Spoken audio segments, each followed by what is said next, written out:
Hello, welcome to today's video, which is going to be my monthly media log wrap-up for February. This will just be all the manga I've read, books I've read, and anything else I feel like including for the month. There will be timestamps, but starting with the manga, I'll wrap up a couple things from the end of January, but I read volume 13 of Chainsaw Man, and I continue to enjoy the direction that this second part of Chainsaw Man is going in, this whole like school arc for Denji. Puts a new spin on the series that I'm liking a lot.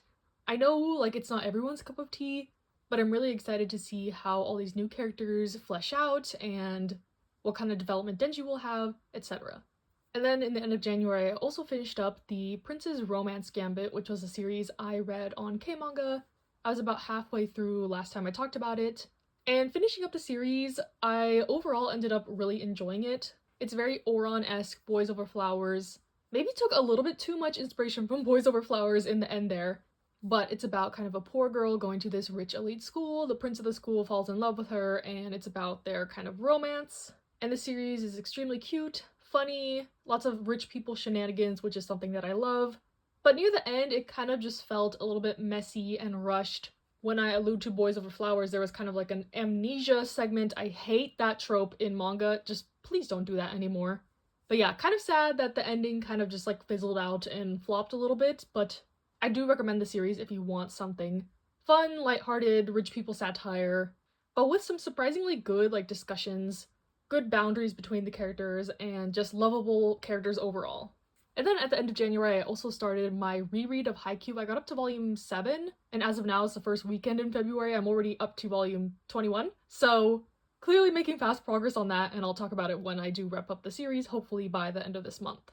Hello, it is like mid-February, and I'll recap some more stuff that I have read so far. Notably, I finished my reread of Haikyuu, so I read volumes 8 to 45. I kind of breezed through this in a week. I was expecting to kind of have this last through the whole month of February, but Haikyuu is too good, it's too good. I just got engrossed in it and had to keep reading. Obviously, Haikyuu is one of my all-time favorite manga. My channel is named after a character in Haikyuu, so of course I highly enjoyed this reread. This is actually my first time binging the manga and reading it physically, because back in the day I read it like weekly when the chapters were coming out on Shonen Jump, and the anime was more accessible, so I've probably watched the first 3 seasons of the anime like 20 times, so I'm very familiar with like the beginning part of the story. So especially rereading kind of the later half was a really amazing experience, and I'm so happy that I did this. I wanted to reread all of Haikyuu before I saw the new movie that came out. As of the time I'm filming it, it came out like yesterday in Japan, and my timeline has just been like bombarded with Haikyuu content. It is a great time to be a Haikyuu fan. So yes, all around having a great time right now. If you don't know what Haikyuu is about, it's a volleyball sports manga about our protagonist in high school, and he's joining the volleyball team. In middle school, he didn't have a team. He kind of just practiced on his own, and he was able to play in one match, and his opponent was this guy right here who was at like kind of an elite school. Their team gets crushed, and he vows to kind of get back at this guy in high school, proclaims him as his rival, but little do they know that they would end up on the same high school team. So it is primarily focused on the sports, but there's coming of age aspects, great characters, life lessons to be learned, comedy, some drama. It just has it all, and I don't know what more to say about Haikyuu. If you haven't read it, I would highly, highly, highly recommend. So yes, especially like the later portions of the story felt almost surreal to me to read. I don't know, I had a really good experience with it, and I will always love Haikyuu. It has like a huge place in my heart. I've been a fan of it for, I want to say at least 10 years. So yes, Haikyuu, very satisfied with my reread of it. I might do a video, like a journaling video, or talk about it more in another type of video with my more like spoilery thoughts, because I don't want to like ruin this for anyone who hasn't gotten into the series, obviously. But yes, love Haikyuu, more Haikyuu content to come potentially from me. And I'm really excited to watch the movie whenever it comes out internationally. And honestly, after finishing Haikyuu, I kind of was in a reading slump. I don't know if anyone's ever experienced this before, but it was kind of like, I just read this masterpiece of a work, and I feel like nothing else that I read in the like near future can come close to it, so what's the point? I don't know if that's being dramatic, but that's how I felt. So I was kind of just like festering in the Haikyuu world and my thoughts about it for, I would say, a good week. And to me, that's a long period to like not read anything, but I decided to just ask my followers on Instagram to pick stuff for me to read from my TBR. And that's what I've been kind of going through. Starting with, I read volume 3 of the Other Worlds book to depend on the bean counter. I was saving this volume for closer to when volume 4 came out, which is next month, and then the light novel volume 1 comes out like next week. So yes, it was time for me to get back into the bean world, and I really enjoy this manga. It's an isekai BL fantasy one about an accountant who gets sucked into this, other world, and the only life he's ever known is just being a workaholic and having a bad work-life balance and this kind of stuff. So even in the fantasy world, he's like, give me a job, put me to work, I want to do the stuff I'm used to. But since he is like from another world, he has like a really low tolerance for like the magic and stuff that can make him sick in this world, so he kind of forms a partnership with this knight who protects him. And the way he is protected is a little bit spicy steamy, which I wasn't expecting when I got into this series, so just be warned that there is some like explicit content with the trope of kind of like, we need to do this or you're gonna die type thing. So if you're not into that, totally understand. But I really like this series. I like the politics, fantasy aspects, the romance aspects, and we're getting even more of that in this volume 3, so can't wait to continue the series soon. Then I caught up with one of my favorite romance series coming out right now, A Condition Called Love, volumes 5 to 6. I just love this couple so much. This moment on the cover of volume 6 especially was just so wholesome, heartwarming, like hard eyes. I don't even know how to describe it, but I am obsessed. This story is just about these two in high school. The girl doesn't really know like how she feels about romance and relationships, while the guy like loves too hard. He is a hopeless romantic and his view of love is a little bit warped, so they're kind of working through this together, figuring out how they want their relationship to look, and it's just really sweet and I love it so much, and I'm happy that the next volume is coming out for this soon too. I feel like all my series are suddenly picking up the pace and I have lots of stuff to read, and I'm a little bit overwhelmed with my choices. So it's a good and bad thing, but yes, I'm really happy that I caught up with this series that I love so much. And then another series I caught up with spurred on by the recommendations was Kaiju number 8. I read volumes 5 through 8. This is a series I have been kind of thinking about if I really want to keep collecting it for my physical collection, because I can get them easily from the library. But these 4 volumes were really good, and I was kind of using these as like the deciding factor as to whether I would continue collecting the series. Like, I still plan to read it because I do really like the series, but I'm trying to be more strict with myself with like what I bring into the collection because my shelves are overflowing and I have no space. So yes, I'm still kind of thinking about it. I'm going manga shopping next weekend and I'll probably see volume 9 in the wild and want it, so this whole dilemma that I'm having is probably useless. But Kaiju number 8, I really like these volumes. Very action-packed, some drama in the world. I like the characters a lot. I like the direction of the story, so I'm excited to read more. If you don't know anything about this one, it is about a man who kind of has an encounter with a kaiju, and as a result of that, he is able to transform into a kaiju now in this world where kaiju are the enemy, and it's been his lifetime goal to be on the kaiju defense force, kind of like the military, but now that he is like half monster, how is that gonna work? So it's about his journey kind of dealing with that. But yeah, I really like this series. When I read it, I'm like so invested, I'm so hyped up, I love the action. But when I put this down, I'm not really thinking about it too much. It doesn't live rent-free in my head like a lot of the other series I read do. So that's why I've kind of been on the fence about it. And we'll see if I cave and just keep buying the volumes physically, or if I just go the free route and wait for my library to get the volumes. And speaking of the library, I also caught up with Insomniacs After School. I read volumes 2 and 3. This one is a really sweet high school one about 2 insomniacs who have this kind of like hideout at their school where they go to take naps, and it turns out that it's the old like astronomy club building. So their advisor is like, if you want to keep hanging out here, you guys have to revive the astronomy club. So that's what they do, and yeah, I really like this one. I like the art, I like the characters, I like kind of their relationship progression. But maybe because I started this one from the library, I don't have like any feelings to like buy this for my own collection. I'm content with just like reading it from the library. This one's also on the Viz app, I believe. But yeah, really like this one. Recommend it if you want kind of like a cute high school story. There's kind of some rumblings of some drama or kind of like deeper aspects to it, so I'm interested to see the direction and how this continues. I think it's completed at like 14 volumes, so not too long, but I am really liking this one so far. So yes, that is all I've read. I will continue to be getting through y'all's recommendations. It's kind of nice to have people just pick for me what I read as I slowly get back into the groove after my haiku just like took over my life and I didn't know what else to do type beat. Okay, hello, it is the end of the month and I'll recap all the rest of the manga I've read. Continuing on with my like Instagram follower requested volumes that I read, I caught up with Cherry Magic Volume 9. This was such a cute volume. We are gearing up for a major event in Volume 10 and I am so excited. And we also got more content with Minato and Tsuge. The manga kind of follows a different trajectory for them than the live action drama did.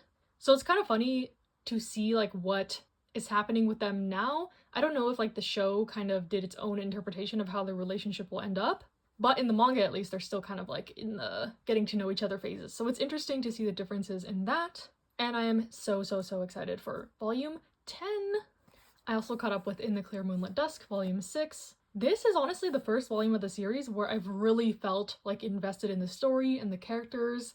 So far it's been like a cute series with some like pretty art, but this one got me fully gripped, and I don't know why, like nothing super significant happened in this volume, but everything's just progressing nicely. I'm feeling more connected to the characters, and I'm glad because so many people love this manga, so I've been sticking with it to see like what greatness that I'm missing, I guess. But now I see it. I finally see the light, and I am like fully invested in this series now. Then I read Volume 3 of My Girlfriend's Child. This was another extremely bittersweet, kind of hard to read volume. This one is about a couple in high school where they find out the girl is pregnant, and there's a lot of back and forth between like, what should she do?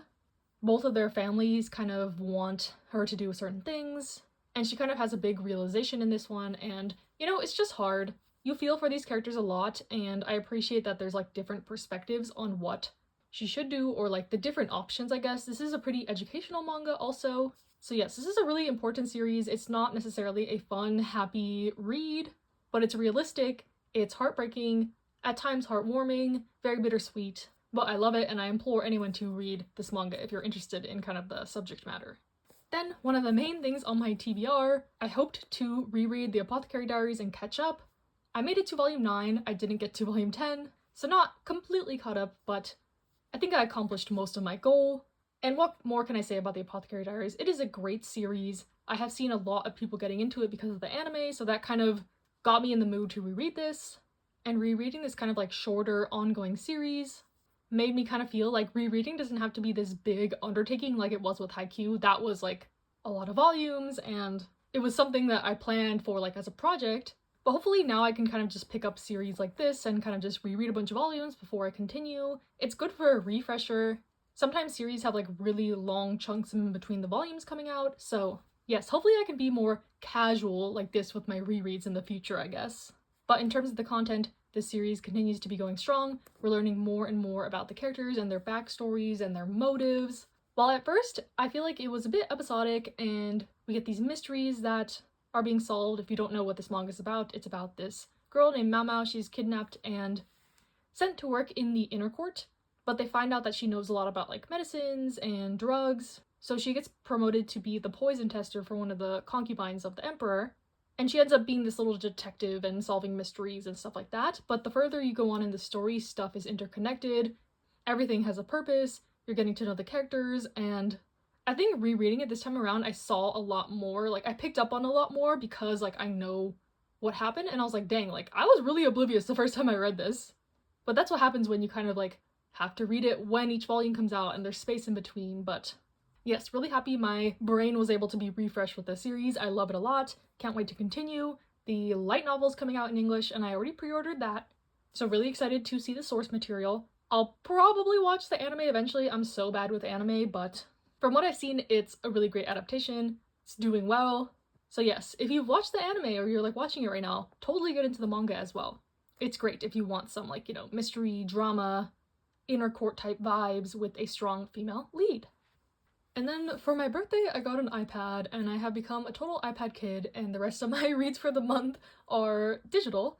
So like right when I got it, I wanted to just try to read something, and the first thing I checked out from my library was this one, BL Fans Love My Brother. It was just super random. I just picked something.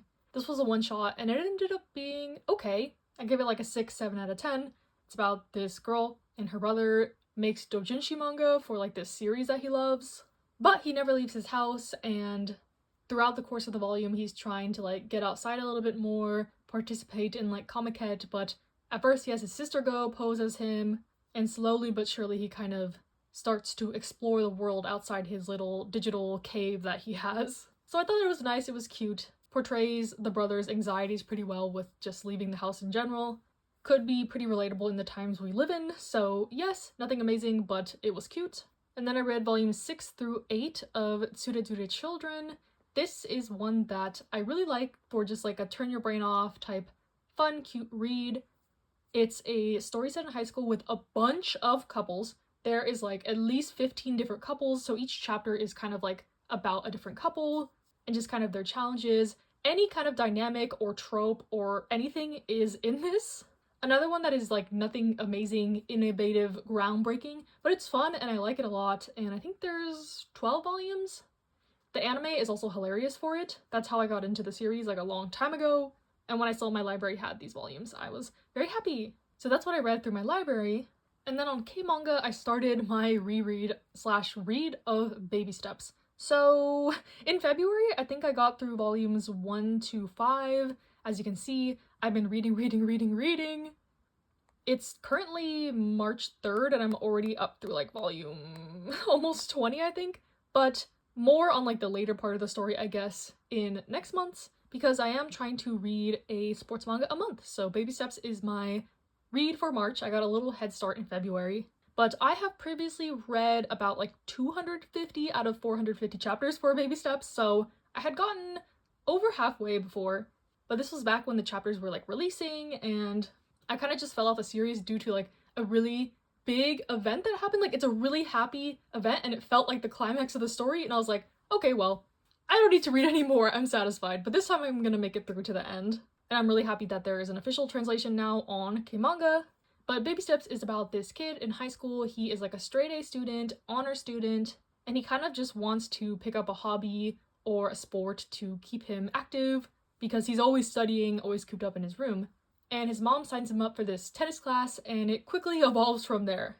He finds out that he really enjoys tennis, and it's kind of just his journey of becoming a tennis pro. He decides that pretty early on in the series, and it might seem shocking to kind of just decide this out of the blue, but the whole kind of like theme of this manga is finding your passion, finding something that you have fun doing, because his friends ask him like, do you like studying? Like, why are you doing this so much? Is it just to like appease your parents?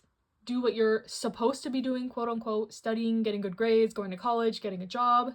And tennis kind of turns his whole worldview around, and it's the first time he's found something that he like can love and enjoy and is passionate about, so he wants to pursue it and give it his all, like he did with studying. He's very methodical, he takes notes on like everything involving tennis during his matches on other players. And there's also a little bit of romance with another player that is pretty slow burn, but it's cute. It's cute. So yes, I will probably recap next month when I finish the series, hopefully. But I have been on Baby Steps lockdown for the past like week. As you can see, I've read like 150 chapters. So yes, I can see lots more digital reading in my future. That's kind of why I got this in the first place, because I am planning to read digitally more, try to bring less physical stuff into my collection just because I'm running out of room, and this is really convenient for me. I travel for work quite a bit, so it's handy to have something like this. I had been borrowing my dad's iPad in the past when I had to travel and for like editing my videos and everything, so now that I have my own, I'm really happy with this, and like I said, you'll see more digital reads in the future, I'm sure. So yes, those are all the reads I had in the month. I don't think I'll have enough time to do like a March reset video, so I'll kind of go over my stats here, but these are all the manga I read. Total, I read 68 volumes. Breaking it down by demographic, 50 of those were shonen, mostly my Haikyuu reread, 11 seinen volumes, 5 shoujo, and 2 BL / like other. And my top genres were comedy, drama, sports, romance, and slice of life. Pretty typical for me. And like I stated, my TBR for March, I guess, is just to read Baby Steps. I don't really have any other concrete plans. I think the last volume of Alice in Borderland is coming out in March, so that was one of the series on my main TBR for the year, so maybe I will finish that. But that's kind of like my only plans. Those were my stats for the month, and now we'll move on to the books. And moving on to the books, Actually, at the end of January, I finished Iris Kelly Doesn't Date, which is the third book in the Bright Falls trilogy, which includes Delilah Green Doesn't Care and Astrid Parker Doesn't Fail.